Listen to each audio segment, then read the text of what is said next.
You're trekking through the wilderness. Nothing seems out of the ordinary. It's a jungle like any other, and you think you know what's to be expected. Trees, animals, and a few swamps. But what if you find an abandoned airplane? We're talking about a rusted airplane wreck, half sunken in a swamp, miles from anywhere. How did it get there? What happened to those on board? Join us as we explore 15 unbelievable discoveries hidden deep in the jungle. Number 15. A plane in the middle of nowhere. On December 7, 1941, the Japanese Imperial Army launched a surprise military attack on the American naval base, Pearl Harbor, in Honolulu, Hawaii. This was a major acceleration in the Second World War that had begun in 1939. Now, the United States military amped up the production of wartime weapons to neutralize Japan's growing influence. Of the many inventions, one was the Boeing B-17 Flying Fortress, and in 1942, Captain Frederick Eaton was flying one over South America. The Flying Fortress, however, is now known by a different name, the Swamp Ghost. But why exactly?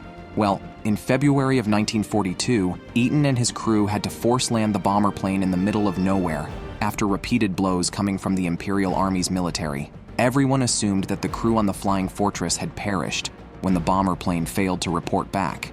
However, just a few weeks later, Captain Eaton and his crew reported back to base, shaken up but otherwise unharmed.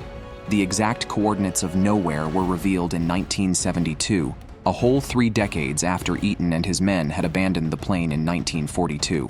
It was discovered by men wandering in the Agayambo swamp in Papua New Guinea. The name Swamp Ghost was befitting, considering the wreckage and the fact that it had now been completely covered in mud and partially embedded in the swamp. After the rediscovery, the Travis Air Base Heritage Center planned to recover the wreckage, and in 2010, it was announced that Swamp Ghost had been cleared for takeoff from Papua New Guinea. It arrived in the United States in April 2010, where family members of the original crew came to see the Flying Fortress in Long Beach, California. As of 2024, the Flying Fortress, or the Swamp Ghost as it is now known, is undergoing restoration and under display at Hangar 79. If you thought it was hard to conceal a plane in the middle of nowhere, imagine people losing the coordinates to a whole city. Number 14. Megacity Angkor. Jayavarman II established the Khmer Empire after declaring himself as the God King sometime in the 9th century. The Khmer Empire flourished under the God King and several others who came after him until the 15th century. The city closely resembled modern-day urban centers with its passages, streets, and advanced water systems. But by the 15th century, it had started to decline. No calamity took over the people of the Khmer Empire, and it is believed that people simply moved on and moved away from Angkor once a new religious leader was established. But whatever happened to Angkor, the capital city? While the local Khmer folk knew of the existence of Angkor, its exact coordinates were forgotten. That was until Henri Mouhot ventured into the Cambodian jungle in 1858. After the city fell into ruins in the 15th century and was covered by vegetation, it became harder and harder for the local Khmer people to pinpoint its exact location. Mouhot was able to map out its exact coordinates. Now, to give you some context into how advanced the Khmer people were, they are believed to have created the world's first waterways. Today, the exact land area of Angkor is believed to be somewhere close to the entirety of Los Angeles. Remnants of the Angkor Empire, especially the Angkor Wat, can still be appreciated in modern-day Cambodia after mass-scale restorations were carried out. Coming up, we're looking at a natural wonder that's defied the laws of physics. Number 13. Shanay-Timpishka. In 2011, Andres Russo set out to learn more about the mysterious tributary that fed into the Amazon River. What could be so mysterious about running water? In the case of the Shanay-Timpishka, everything.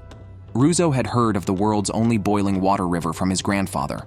Altogether, many people in the young geophysicist's hometown had spoken about the mysterious river and tried to explain the phenomenon with superstitions. The river is located in the Mayantuyacu Sanctuary, part of the Huánuco High Forest in Peru. The local Ashaninka community, for example, had their own theory. They believed that the river was Yakumama, the mother of nature's son, which explained the anomaly. Russo wanted to learn more about the river and explain why it had water that would reach 110 degrees. He was not readily accepting of the superstitions and believed that there had to be a plausible explanation. After extensive efforts, Russo was able to determine what made the river an anomaly. He determined that the river ran deep to the Earth's mantle, several degrees hotter than the Earth's surface. And because the water flowed along the geothermal gradient, it caused it to heat up. While Rousseau's explanation seemed much more plausible, it is still highly debated. Maybe we'll never know the truth about the world's only boiling river. We know that the Maya civilization created a lasting impact on the world, but a few of their relics were thought to have been lost forever, until now. Number 12. El Mirador. The Mayan civilization is believed to be one of the oldest civilizations the Earth has ever seen. Remnants of the great people have been discovered throughout the past several centuries, but the greatest discovery was arguably made in 1962, when Ian Graham presented the world with a map of El Mirador, the lookout. El Mirador is nestled in the dense forest to the north of El Petén in Guatemala, and was the center for the Maya people from the 10th century BC to 200 AD. The site spans approximately 10 miles and is believed to have been home to over 100,000 people. The most prominent location in the site would be the El Tigre complex, which houses several pyramids including La Danta. To put this great archaeological find into perspective, La Danta is larger than the Great Pyramid of Giza. The Maya people were long believed to have been the earliest proponents of modern architecture, and El Mirador was a great example of how advanced they were. The once thriving city had been concealed by the vast jungle for thousands of years until the 19th century. Later on, in the 20th century, mass excavations and restorations took place to shed more light on the Maya civilization, many of which continue to this day. Everything has a plausible explanation, but how would you explain 300 perfectly rounded stone spheres in the middle of nowhere? Number 11. Stone spheres. Employees of an American company had traveled to the Dique Valley in Costa Rica in the 1930s, looking for something that would not quite be considered a historical find. The team was looking for bananas when they ventured into the Diques Valley, but ultimately stumbled on something that would change the course of history forever. The team found 3 odd structures in the middle of the jungle, something you would never expect to find there. They had found 3 stone spheres which were later found to have been constructed entirely of granodiorite. The biggest question, however, was who made them and why exactly. It is safe to assume that the structures were built sometime between 200 BC and 1500 AD. The more difficult question of the two is why, because while many theories suggest that these stones were culturally or religiously significant, the exact reason remains unknown. Over 300 of these stones were ultimately found scattered throughout the Dique Valley. Archaeologists later suggested that the granodiorite stones had been carved into the shape of rough spheres, later sanded with leather scraps to make them perfectly round. Still, no one knows why an ancient civilization would create these stones known as the bolas de piedra. In either case, which religion promotes the creation of stone spheres, only to have them scattered throughout the jungle? A lot of explanations have been presented over the years, yet all of them raise more questions than they do answers. Maybe we will never really know the truth behind the bolas de piedra. The idea of a city being lost forever seems unlikely and impossible, yet that's exactly what happened to Vilcabamba, better known as the lost city of Incas. Number 10. Vilcabamba. Often known as the lost city of Incas, Vilcabamba was once the capital of the La Convención province of the Inca Empire in modern-day Peru. The site thrived as a religious center in the 16th century, but was ultimately abandoned. Once the jungle started seizing control of the area, vegetation formed all around, and the exact location of the city was forgotten. Fast forward to the 20th century, and Hiram Bingham was on an expedition to the great Incan ruins, the Machu Picchu. It was then that Bingham set out to learn more about the forgotten people, including tales of the many cities that had allegedly been lost. Altogether, Bingham spent 3 days on foot searching for the lost city of Vilcabamba. Throughout his journey, he cut through thick areas of the jungle, created passageways, and found several Incan artifacts including stone houses, coins, pottery, and even a stone bridge. Bingham's discoveries have been challenged by some explorers, who believe that Vilcabamba's exact coordinates sprawl throughout the great jungle, and perhaps the whole jungle was once Vilcabamba. To this day, we are still figuring that out. Speaking of mysterious wonders, Lion Rock found its way into history books and earned the coveted title of being the 8th wonder of the world. Number 9. The 8th wonder of the world, Sigiriya. Do you know about the legend of Lion Rock? Best recognized today as the 8th wonder of the world, researchers were stumped when they discovered the ancient rock fortress and palace located in the Matale district in Sri Lanka. Its initial discovery was made in 1831 by Major Jonathan Forbes while exploring Sri Lankan highlands. The elevation stands at an astonishing 180 meters and, according to legend, the area was selected by King Kashyapa for his new capital city. As for the name Lion Rock, the king had a giant lion carved out along the gateway, hence the name.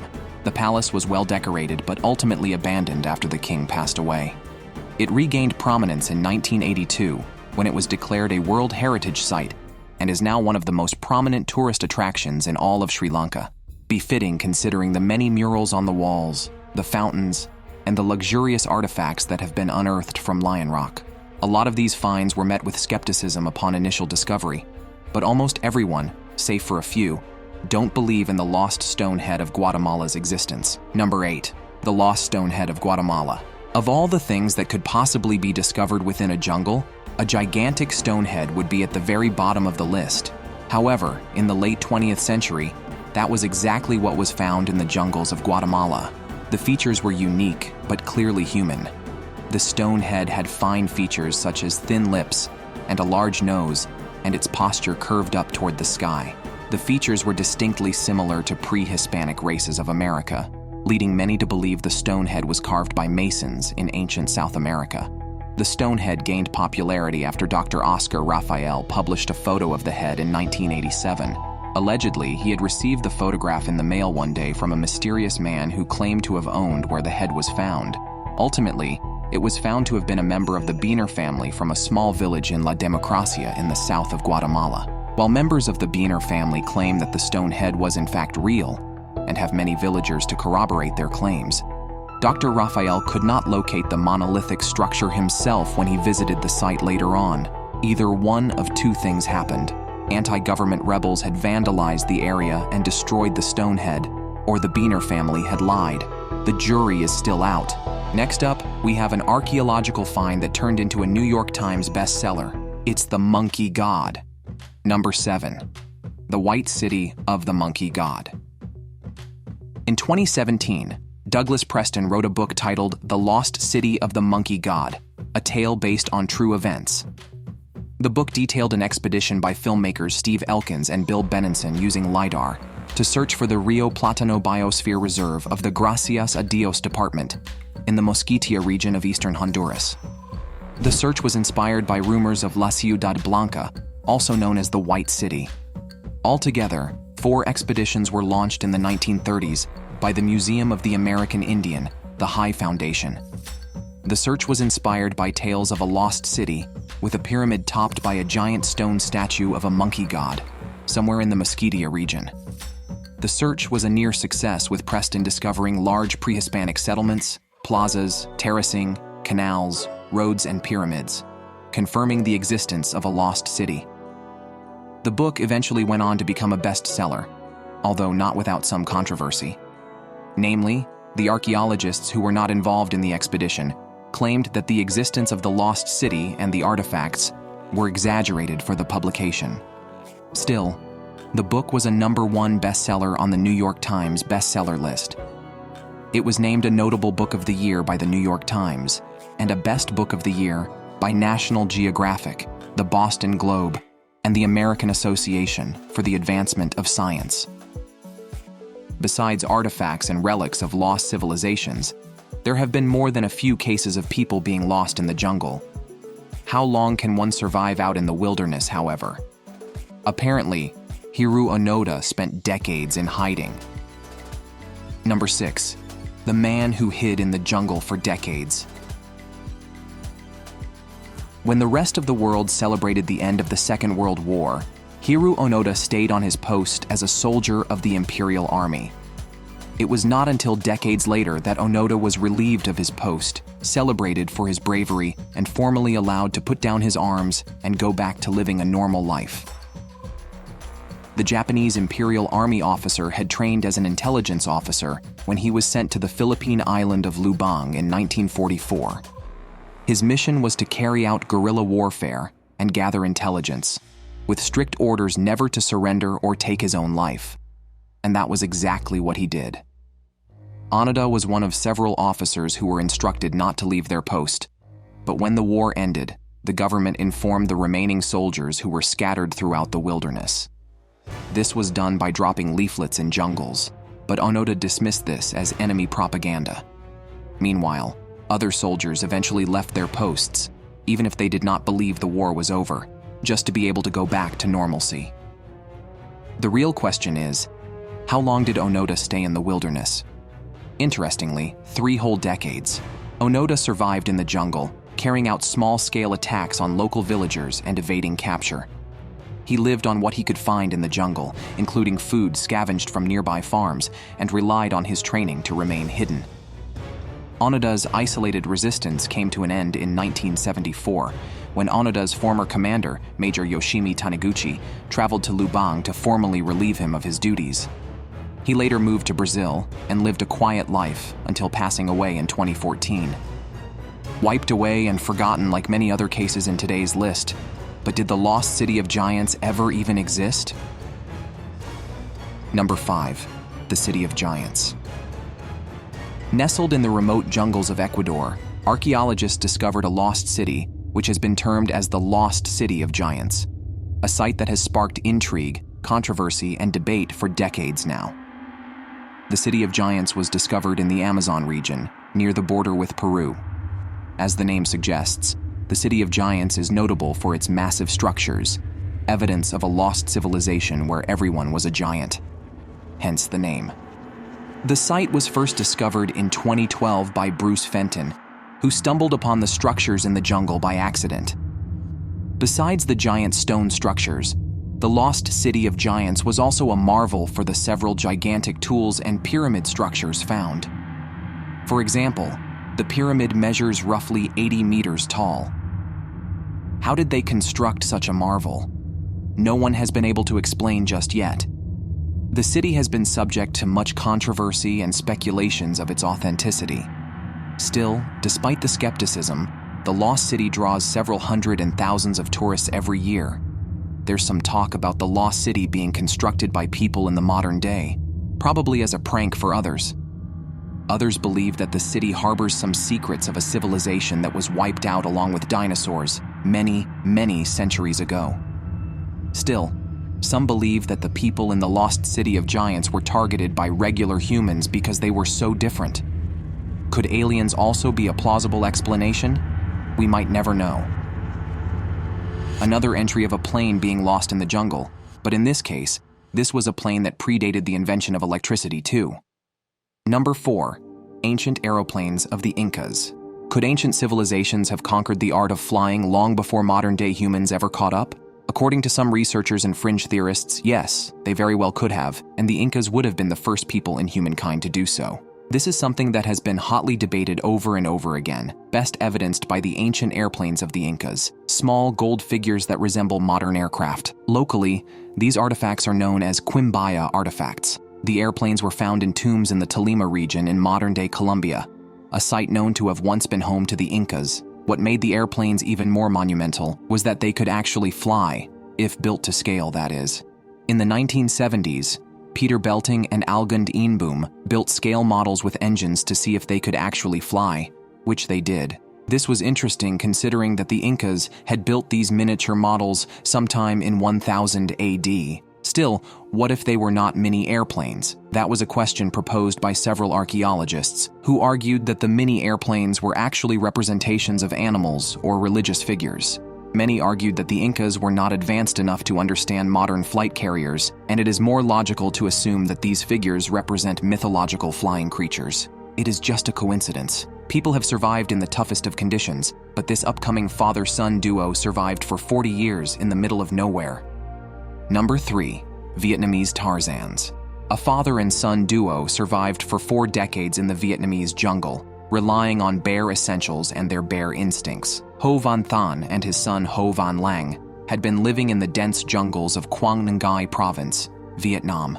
Allegedly, during the Vietnam War in 1972, Than fled into the jungle with his infant son Lang after a bomb struck his village and wiped out their other family members. Thereon, for over 4 decades, the father and son lived in a remote, untouched part of the jungle, cut off from modern society. They survived by cultivating corn, gathering fruit, and hunting small animals. They were eventually found in 2013 when a group of villagers looking for firewood accidentally stumbled into the father-son's hidden camp and reported it back to authorities.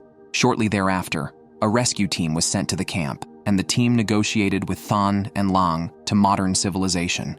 It had been several years since the duo had seen the modern world. While Than had once been a part of it, Lang was largely unfamiliar. To be fair, he was only 2 when he was taken into the village. Upon discovery, Lang was 42 years old. Than passed away a few years later, whereas Lang eventually reconciled with the modern world before passing away in 2021. Even in his final years, Lang reportedly preferred to live a secluded life.